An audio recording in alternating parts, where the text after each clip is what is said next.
El propósito de esta presentación se refiere a el análisis de las obligaciones del Estado mexicano respecto a la garantía efectiva de los derechos humanos de los niños, niñas y adolescentes en el país, a propósito de la reforma constitucional en materia de derechos humanos que entró en vigor el 11 de junio del año 2011. Para poder hacer un análisis sintético de un tema de tan trascendental importancia, es importante que ustedes sepan que abordaremos únicamente los primeros tres numerales del artículo primero constitucional, intentando dimensionar de manera muy somera las implicaciones de cada uno de estos tres numerales, para luego indicar el alcance de un corpus juris en materia de derechos de protección de los niños, niñas y adolescentes, que les puede ser de mucha utilidad a efectos de la decisión o análisis de casos concretos. Bien, en materia tendríamos que analizar en primer lugar el párrafo primero del artículo primero de la Constitución mexicana, que establece como fuente de reconocimiento de los derechos humanos tanto la Constitución como los tratados internacionales de los que el Estado mexicano sea parte. Como ustedes habrán notado de la lectura de este primer párrafo, es importante señalar que la Constitución no exige que los tratados internacionales en donde se reconozcan derechos humanos sean tratados internacionales en materia de derechos humanos. Así las cosas, podemos encontrar derechos humanos reconocidos en un número muy amplio de tratados internacionales de los que el Estado mexicano es parte. Aproximadamente 1.400 tratados internacionales son los que se ha vinculado hasta la fecha al Estado mexicano. Por lo tanto, potencialmente, en cualquiera de esos tratados internacionales podría encontrarse reconocido un derecho humano.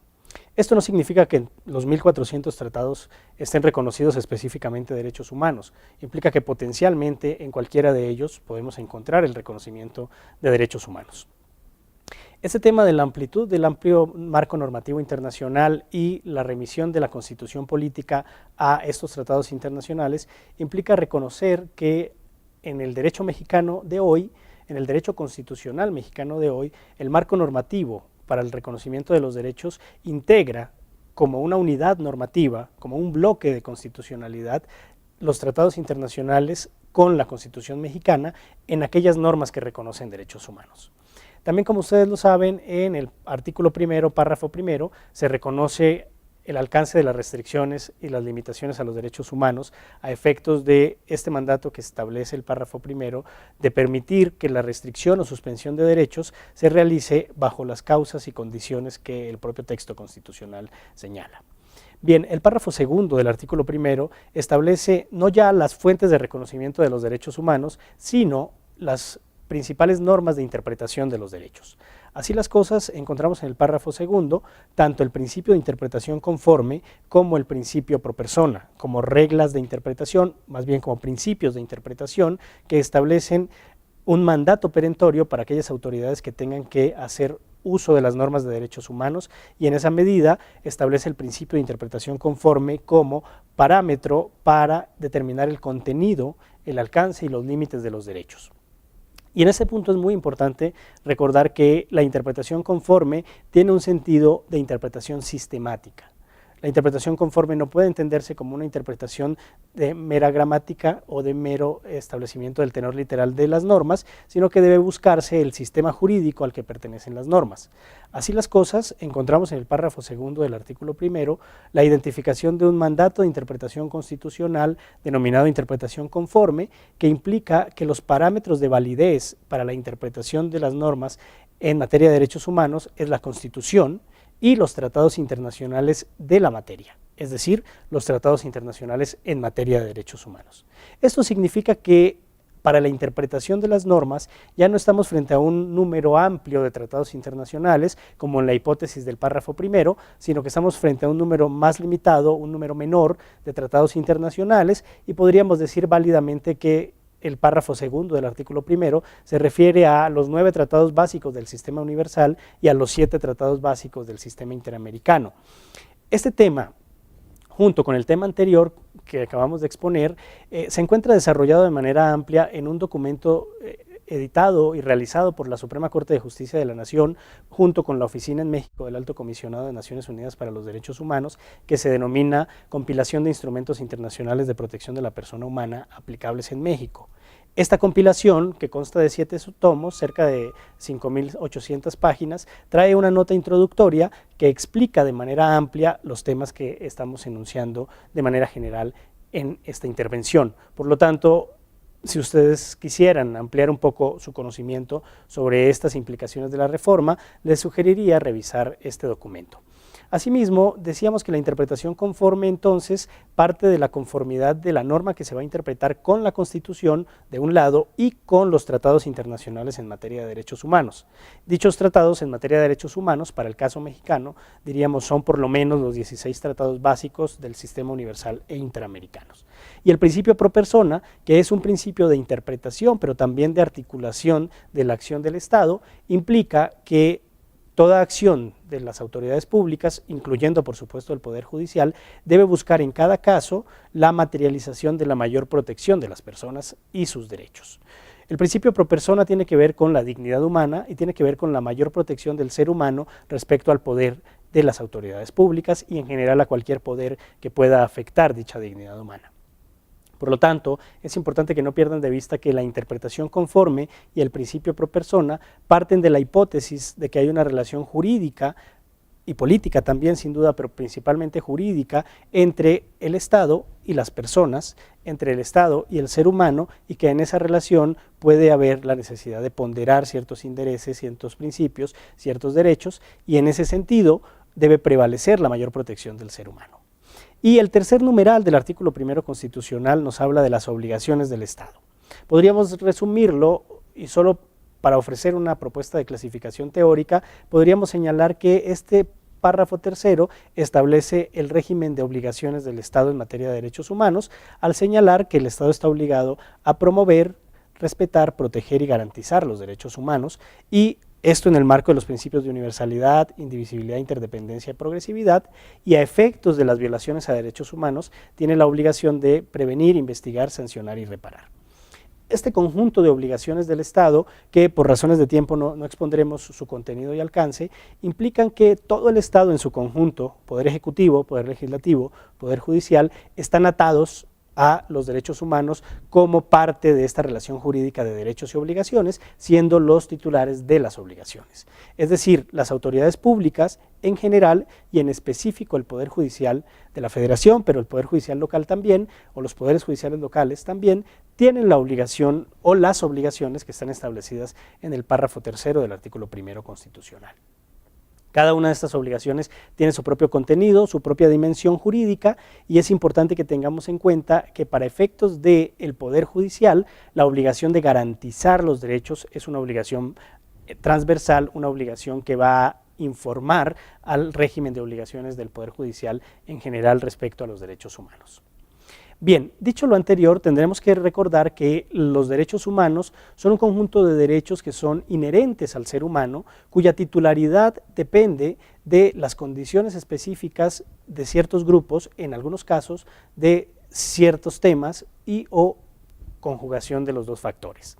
Esto significa que, por ejemplo, para el caso de los derechos de niños, niñas y adolescentes, debemos tener en cuenta que este es un grupo etario de especial relevancia para el derecho constitucional y para el derecho internacional de los derechos humanos. Sirva como premisa de análisis, como hipótesis para que ustedes puedan confirmarla, que el Poder Judicial de la Federación y específicamente la primera sala de la Suprema Corte de Justicia ha desarrollado una dogmática constitucional amplia, una jurisprudencia consistente respecto al alcance de principios como el interés superior del niño, como la interpretación más favorable para los niños, como el principio de no discriminación, como el principio de plena participación, como el principio de garantía del derecho de los niños y niñas a ser oídos, etcétera. La Suprema Corte de Justicia tiene hoy en México un desarrollo importante respecto a estos temas relacionados con los derechos humanos de los niños, niñas y adolescentes, pero también diríamos que el derecho internacional de los derechos humanos tiene un amplio marco normativo que les podrá dar a ustedes algunos referentes mínimos de orden normativo para que esta interpretación conforme que ordena la Constitución mexicana sea una realidad. Entonces, en este momento de la presentación me gustaría compartir con ustedes lo que podríamos denominar, siguiendo la tipología de la Corte Interamericana, el corpus juris de los derechos de los niños, niñas y adolescentes. Corpus Juris que, según la propuesta que les planteo, tiene como su corazón, como su centro básico, la Convención de los Derechos del Niño de las Naciones Unidas, pero que tiene un desarrollo normativo en términos mucho más amplios. Así las cosas, ustedes encontrarán en el derecho internacional a nivel de la Organización de las Naciones Unidas, que la Declaración Universal de Derechos Humanos en el artículo 25, pero también el Pacto Internacional de Derechos Civiles y Políticos en el artículo 24 y el Pacto Internacional de Derechos Económicos, Sociales y Culturales en sus artículos 10 y 12, reconocen expresamente derechos de los niños, niñas y adolescentes y las establecen a cargo de los estados una obligación especial de protección. Obligación especial de protección que para efectos de la doctrina del sistema universal y del sistema interamericano pertenece a la obligación general de garantía.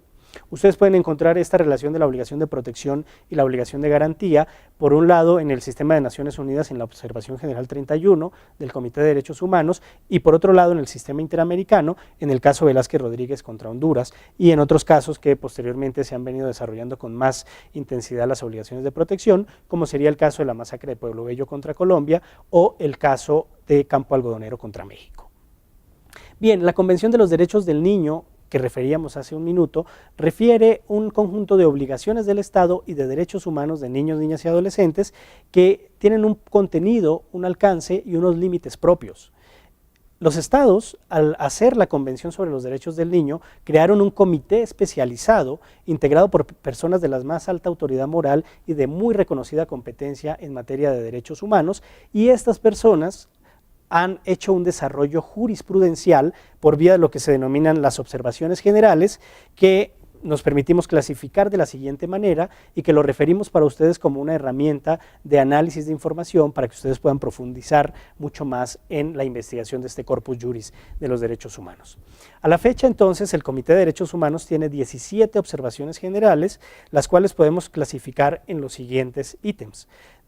El primero, derechos específicos. Dentro de los derechos específicos, la observación general 17 reconoce el derecho del niño al descanso, esparcimiento, juego, actividades recreativas, vía cultural y las artes. Esta es una observación general que salió publicada hace aproximadamente un mes, por lo que no es una observación general muy difundida, pero les invito a todos ustedes a que la revisen, la analicen si es que les interesa conocer de este tema específico. La observación general 15 se ocupa del derecho al nivel más alto de salud para niños, niñas y adolescentes. La observación general 13 se ocupa del derecho de los niños a una vida libre de violencia y la observación general 12, que es una observación fundamental que toda autoridad judicial debería conocer en México y en todos los estados que sean parte en la convención, es la observación general que se refiere al derecho de niños, niñas y adolescentes a ser oídos, como un derecho procesal, pero también como un derecho sustancial respecto a todas las situaciones de su vida. El segundo elemento que nos sirve para organizar las observaciones generales es el de los grupos especialmente vulnerables reconocidos en el derecho internacional. En este grupo tenemos niños y niñas indígenas en la observación general 11, niñas con discapacidad en la observación general 9, primera infancia en la observación general 7, niñas, niños no acompañados y separados de su familia fuera del país de origen en la observación general 6 y digamos que en específico diríamos que habría que reconocer en este punto que los niños en general tienen una especial posición frente al derecho, tienen un interés superior y prevalente y este grupo tendría una doble protección o lo que se denomina por la doctrina una protección reforzada. Digamos que el interés superior de niños, niñas y adolescentes implicaría una obligación de mayor debida diligencia a efectos de este grupo o este conjunto de grupos especialmente vulnerables. También el Comité de Derechos Humanos ha desarrollado materias especialmente relevantes para efectos de la Convención sobre los Derechos del Niño y en ese sentido encontramos la observación general 16 sobre las obligaciones del Estado con respecto al impacto del sector empresarial sobre los derechos del niño, una observación general que también fue publicada recientemente, la observación general 10 sobre justicia juvenil, la observación general 8 sobre castigos corporales, la observación general 4 sobre salud adolescente, la observación general sobre VIH y derechos de la niñez y la primera observación general sobre educación y niñez. Y por último diríamos que hay dos observaciones generales que analizan de manera amplia las obligaciones del Estado respecto a los derechos de niños, niñas y adolescentes, que son la observación general 5 sobre medidas generales para garantizar los derechos y la observación general 2 sobre instituciones nacionales de protección de derechos humanos y su impacto en los derechos de los niños, niñas y adolescentes.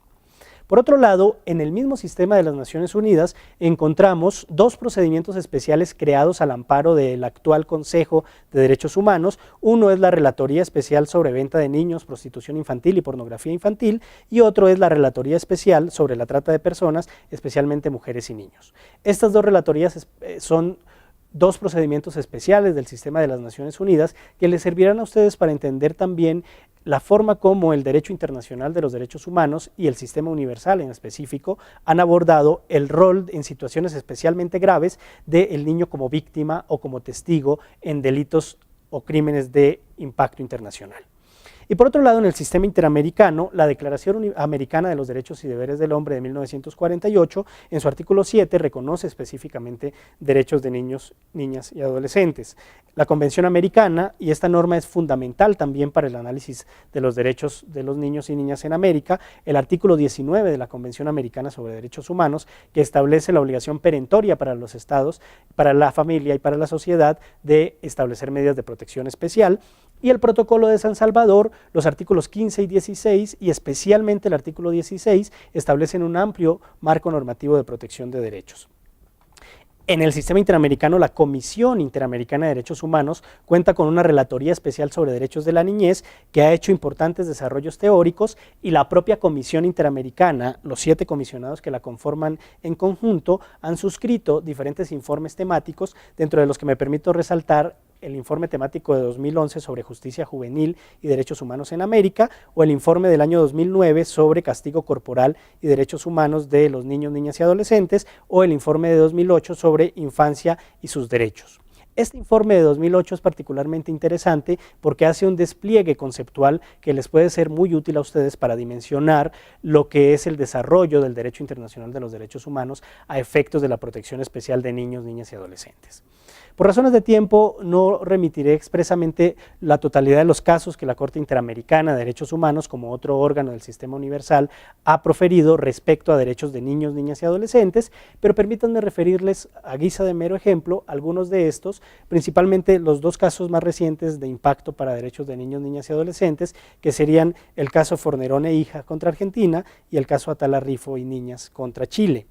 Pero por supuesto el caso del campo algodonero contra México y los casos de Inés Fernández y Valentina Rosendo Cantú contra México son jurisprudencia que va a servir a las autoridades judiciales internas para entender el alcance de los derechos humanos de los niños, niñas y adolescentes. También, y es importante que ustedes lo tengan presente, el caso paradigmático de los niños de la calle contra Guatemala, que es el caso con el que la Corte Interamericana, por vía jurisprudencial, por vía contenciosa, inaugura su análisis profundo sobre los derechos de niños y niñas en el sistema interamericano. Deberíamos decir también en este punto que la Corte Interamericana tiene una opinión consultiva que es un paradigma de interpretación de los derechos de los niños, niñas y adolescentes, tanto en América como en otras latitudes del mundo, y es la opinión consultiva número 17, que interpreta los derechos humanos de los niños y la condición jurídica de los niños. Dos temas fundamentales cuando una autoridad judicial tiene que resolver casos concretos en donde se define derechos de niños, niñas y adolescentes y o protección especial para niños, niñas y adolescentes. Los niños, las niñas son sujetos de derechos, son titulares plenos en su capacidad de goce de los derechos, y su capacidad de ejercicio debe ser reconocida de acuerdo a sus capacidades y desarrollos cognitivos, emocionales, etcétera. Ustedes tendrán la oportunidad de estudiar a lo largo de este curso un conjunto de herramientas teórico-prácticas que les van a permitir dimensionar al niño como sujeto de derechos, y el Poder Judicial tiene a su cargo la garantía efectiva de los derechos humanos de este grupo etario tan relevante. No olviden que el Poder Judicial de la Federación, cada uno de los poderes judiciales locales son garantes de los derechos humanos de los niños, las niñas y los adolescentes, y en ese sentido cualquier caso sometido a su jurisdicción en donde directa o indirectamente se estén conociendo derechos de niños, niñas y adolescentes, en cualquiera que sea la esfera de la vida de los niños, el Poder Judicial tiene una obligación especial de garantizar sus derechos humanos. No olviden que la Suprema Corte de Justicia ha hecho un importante esfuerzo por sistematizar los criterios que pueden ser de mayor utilidad para la interpretación de los derechos humanos de niños, niñas y adolescentes, y que este esfuerzo se encuentra reflejado en un protocolo de actuación respecto de casos que tengan que ver con este grupo etario. Les agradezco mucho su atención y quedo siempre a disposición para aclarar cualquier duda o para facilitar cualquier información que puedan considerar relevante. Tengan buen día.